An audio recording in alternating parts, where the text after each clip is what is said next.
आणि या सगळ्या निवडणुकांमध्ये वंचितची भूमिका देखील लक्षवेधी ठरली। दरम्यान आजच्या निकालामध्ये प्रत्येक पालिकेत वंचित खातं उघडणार असल्याचं वंचितचे अध्यक्ष प्रकाश आंबेडकरांनी मत व्यक्त केलंय आणि यावेळी बोलताना त्यांनी भाजपवर देखील खरमरीत टीका केली आहे। सोबत वंचितचे सर्वेसर्वा बाळासाहेब आंबेडकर 29 महापालिकांसाठी काल मतदान झालंय, आज मतमोजणी आहे। काय असेल राज्याचं चित्र, 29 महापालिकांचं चित्र काय असेल? भारतीय जनता पक्षाने एक पक्ष राज्य करण्याचा प्रयत्न केला होता।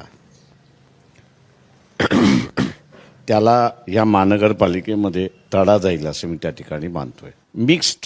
मी जसं म्हणतोय की मिक्स्ड रिझल्ट येण्याची शक्यता आहे।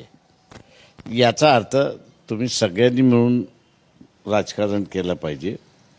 एकाची दादागिरी जी आहे, एकाची आतंकवाद जो आहे, तो लोकांनी सांगितलं की आम्हाला मान्य नाही आहे। त्याच्यामुळे हा सगळ्यात मोठा निर्णय असं मी त्या ठिकाणी मानतोय। कसा प्रतिसाद देतील मतदार वंचितला? ते आम्ही असं म्हणतोय की आम्ही असणाऱ्या प्रत्येक महानगरपालिकेमध्ये खातं उघडेल आमचं।